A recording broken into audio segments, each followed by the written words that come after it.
Bienvenue dans Papote et Pépites, le podcast de Pépites Centre Val de Loire. Dans cette première saison, nous vous proposons des conversations sans filtre, des retours d'expériences concrets et des conseils pratiques pour oser entreprendre, innover et se lancer. Que vous soyez curieux, déjà engagé dans un projet ou simplement en quête d'inspiration, cet épisode va vous plaire.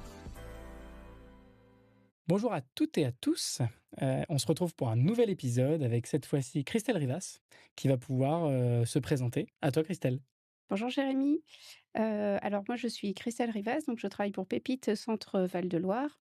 Je m'occupe, du public des doctorants et des jeunes chercheurs pour, développer leur esprit d'entreprendre et les accompagner lorsqu'ils ont, un projet et pour, parler un peu de mon parcours, je suis, docteure en sciences. J'ai fait un doctorat en immunologie et après un master spécialisé en école de commerce, en gestion et management des entreprises et j'ai travaillé un peu plus de 10 ans, en transfert de technologie à l'université de Tours auprès des laboratoires en santé. Donc très bien placé pour pouvoir suivre ces doctorants entrepreneurs. Exactement. On fête les 10 ans, de Pépites cette année. Qu'est-ce que ça symbolise pour toi? Alors pour moi, Pépite, c'est déjà du coup un dispositif qui est là depuis 10 ans, donc un symbole de durabilité, Mmh. qui a su en fait aussi s'adapter, justement, au fur et à mesure des années, au type d'étudiants, au type de formation, faire évoluer, ses ateliers et aussi c'est un pour moi c'est Pépite, c'est un esprit d'entraide, dans le réseau, au niveau national.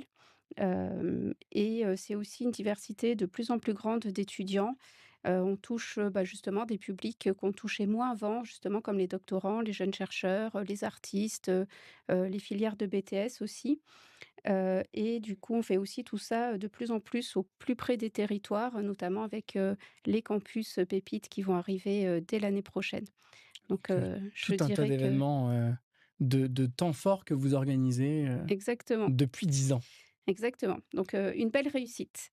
On a évoqué dans d'autres épisodes le fait que certains domaines, milieux pouvaient être éloignés du monde de l'entrepreneuriat.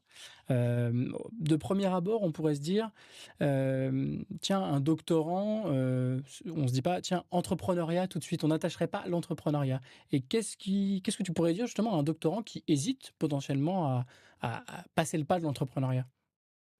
Alors déjà, pour le rassurer, je voudrais dire que, enfin en tout cas lui dire qu'il y a déjà différentes façons d'entreprendre et que, c'est, un peu l'ADN de Pépite. On parle bien d'esprit d'entreprendre, au sens, de la création d'activités, quelles qu'elles soient.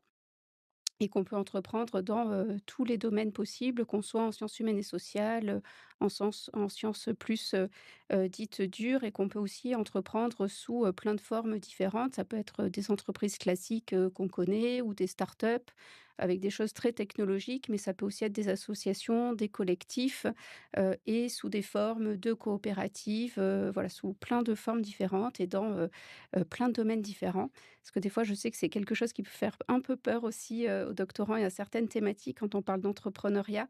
C'est un mot qui peut faire, un peu peur, mais en fait, voilà, il y a plein de formes, différentes d'entrepreneuriat, qui correspondent finalement, à chacun et on entreprend, finalement, il y a autant d'entrepreneurs, et de façons d'entreprendre qu'il y a de personnes donc ça vaut aussi pour les doctorants. C'est d'ailleurs pour ça que vous parlez plus d'esprit d'entreprendre que juste d'entrepreneuriat, pardon. Exactement. Quelles sont, si on devait donner des caractéristiques, un peu comme les Pokémon, mais cette fois-ci pour les doctorants entrepreneurs, heu, avec leur parcours qui est quand même différent d'un étudiant qui sera en L1 ou L2, qui viendrait d'arriver, qui voudrait par exemple faire un créa campus ou autre. Quelles sont les caractéristiques de ce doctorant entrepreneur? Alors déjà, un doctorant, en fait, déjà, c'est un salarié. Alors, c'est pas vraiment comme c'est pas de l'alternance parce qu'il est à 100 dans le laboratoire. Donc déjà, c'est un salarié, donc ça va impliquer en fait, des contraintes, peut-être supérieures Mmh. et donc c'est un salarié dans un laboratoire qui avec un travail qui est extrêmement exigeant, qui demande une somme de travail énorme et dans un environnement et un milieu qui est extrêmement compétitif. Donc ce sont des caractéristiques qu'on essaye de prendre en compte dans, les parcours, qu'on développe, spécifiquement justement pour eux. Aussi, souvent le doctorant, il n'a pas forcément conscience des compétences qu'il a déjà. Donc c'est pareil dans les parcours qu'on développe, on essaye, il y a tout ce qui est auto-positionnement des compétences qui permet justement d'en prendre conscience et après de les valoriser. On essaye aussi d'avoir le plus de transparence possible avec la direction de thèse et d'être adapté aussi au rythme de la thèse, notamment en troisième année quand c'est le moment de la soutenance et ben, Mmh. c'est important de finaliser la thèse et bah, peut-être de passer moins de temps sur, le projet entrepreneurial mais voilà, donc on adapte, nos parcours, le plus possible. Il y a une caractéristique aussi, c'est que les projets peuvent être en lien ou pas avec leur thèse, Mmh. donc en lien ou pas, en fait, avec, finalement l'activité salariée qu'ils ont et lorsque c'est le cas, en fait, il y a des dispositifs qui vont se mettre en place et il y a des choses, en fait, à prendre en compte et en fait, il y a une attention très particulière à porter parce que des fois, il y a des problèmes de confidentialité, enfin, il y a des choses, très spécifiques à prendre en Mmh. compte et des parcours aussi, encore plus incitatifs qui peuvent exister, notamment avec, des partenaires comme, Cevalo, pour, développer ces projets un peu plus spécifiques. Et une question qui me vient à l'esprit, je sais que pour les étudiants entrepreneurs, on peut avoir des aménagements parfois. Là, le fait qu'ils soient salariés, ils ont pas d'aménagement possible, dans leur temps de travail ou si? Non. OK, donc ils doivent vraiment faire, à côté de leur recherche. Alors, à côté de leur recherche, si ça a pas de lien avec leur Mmh, recherche, mais si ça a un lien avec la recherche, ça a aussi un ça rentre intérêt dedans. pour le laboratoire et pour, l'établissement, De le laisser faire certains temps forts parce voilà. que c'est assez riche que ce que vous pouvez proposer, donc je me dis, peut y avoir certaines choses. OK, donc si, en fonction du projet du doctorant, on peut avoir plus ou moins de souplesse, du laboratoire. C'est ça et c'est pour ça que c'est aussi important d'être en transparence avec la direction de thèse, Mmh, avec, la direction du laboratoire et avec, bah, les services, en fait, avec les services partenariats ou les services de valorisation, des établissements, pour que tout ça se fasse, dans les règles de chacun et dans le ce qui est autorisé pour chacun. mmh, Après, il y a des dispositifs, en fait, exprès qui sont, justement très incitatifs, notamment avec la loi Pacte, qui permettent, aux chercheurs de valoriser leurs travaux de recherche, dans des conditions, facilitées. mmh. Mais tout ça, en fait, il faut l'analyser, en fait, au départ, du Ouais, projet. ça se fait pas comme ça d'un claquement de doigts. Est-ce que tu as pu voir une évolution dans les projets soutenus et je rajoute une question dans ma question. Est-ce que souvent les doctorants prennent leur, sujet de recherche, ou alors, non 50-50, ils vont, en dehors de leur sujet de recherche pour entreprendre? Qu'est-ce qu'on peut, analyser autour de ça? Ça va dépendre?